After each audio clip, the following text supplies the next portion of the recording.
रुमाली पाककलेमध्ये तुमचं खूप खूप खूप मनापासून स्वागत। प्रत्येकाच्याच घरी भात नेहमी शिल्लक राहतो, तर आपण गृहिणी नेहमी काय करतो, एकतर भात परतून तो फोडणीचा भात तयार करतो। पण आज मी शिल्लक राहिलेल्या भातापासून नाश्ता तयार करणार आहे। तर इथे मी 1 वाटी शिल्लक राहिलेला भात घेतलेला आहे आणि आपल्याला बेसन पीठ घ्यायचं आहे 3 चमचे, अर्धी वाटी इतकं मी दही घेतलेलं आहे आणि त्यानंतर इथे अर्धी वाटी आपल्याला पाणी घालायचं आहे। तुम्ही घेतलेले जे दही आहे ते जर घट्ट असेल तर पाण्याचं प्रमाण इथे वाढू शकतं आणि जर पातळ असेल दही आपलं तर पाण्याचं प्रमाण थोडंसं कमी करायचं आहे। छान असं बारीक पेस्ट याची तयार करून घ्यायची आहे, जितकं शक्य होईल ना तितकं एकदम फाईन पेस्ट तयार करून घ्यायची आहे। आणि त्यानंतर इथं मी 1 इंच आलं, मिरची बारीक किसून घेतलेली आहे आणि इथं मी 1 चमचा जिरं घातलेलं आहे आणि त्यानंतर आपल्याला हिंग घालायचं आहे। हे सगळं साहित्य आपल्याला मिक्स करून घ्यायचं आहे। एक वेळ शिल्लक भातापासून अशा नाश्ता तुम्ही नक्कीच करून बघा, तुम्हाला इतका आवडेल की रोज भात जास्त कराल। चवीनुसार आपल्याला याच्यामध्ये मीठ घालायचं आहे आणि 2 चिमूट आपल्याला याच्यामध्ये सोडा घालायचा आहे। तर 2च चिमूट आपल्याला याच्यामध्ये सोडा घालायचा आहे, जास्त घालायचं नाही आहे। बॅटर आपलं ठीक असलं पाहिजे, थोडंसं घट्ट असेल ना तर तो नाश्ता एकदम परफेक्ट होतो आणि जर पातळ झालं ना बॅटर तर नाश्ता बरोबर होणार नाही आहे। हे लक्षात घेऊनच आपल्याला बॅटर तयार करायचं आहे। आणि त्यानंतर इथे मी 3 चमचे बारीक रवा घातलेला आहे, पण रवा घातल्याचा व्हिडिओ माझ्याकडून स्किप झालेला आहे। आपलं मिश्रण थोडंसं घट्ट वाटते त्यामुळे मी थोडंसं पाणी घातलेलं आहे बघा।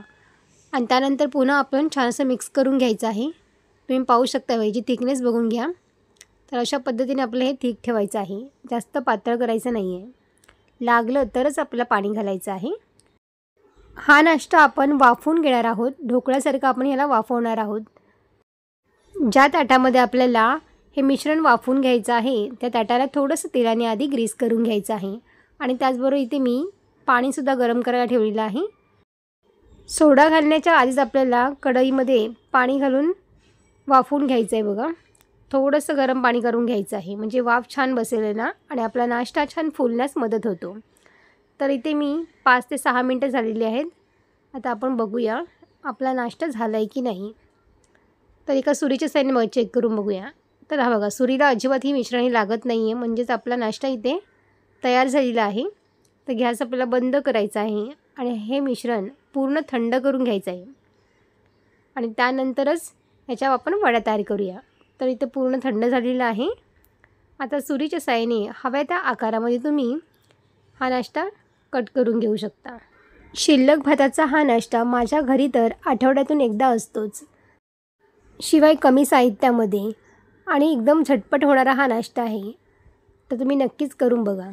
तर इथे मी पातळ आकारामध्ये हे चौकोनी कट करून घेतलेले आहे। तर तुम्ही बघू शकता बघा, दिसायलासुद्धा काय छान दिसतोय बघा हा नाश्ता आणि खाण्यासाठी सुद्धा मस्त एकदम मऊ लुसलुशीत हा नाश्ता तयार होतो।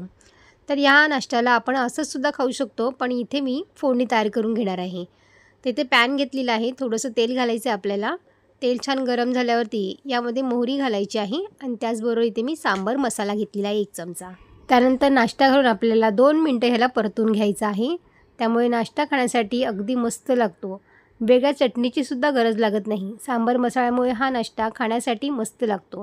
तर नक्की ट्राय करून बघा। तर तुम्हाला शिळ्या भातापासून केलेला हा नाश्ता कसा वाटला मला कमेंट्स करून सांगायला विसरू नका। व्हिडिओ आवडला असेल तर लाईक, शेअर आणि सबस्क्राईब करा। बाजूच्या बेल आयकॉनवरती जरूर प्रेस करा, जेणेकरून जेव्हा पण मी नवीन व्हिडिओ अपलोड करेन त्याची सर्वात आधी नोटिफिकेशन तुम्हाला पाहायला मिळेल। पुन्हा भेटू अशाच एका नवीन रेसिपीमध्ये, तोपर्यंत मस्त खा आणि स्वस्त रहा।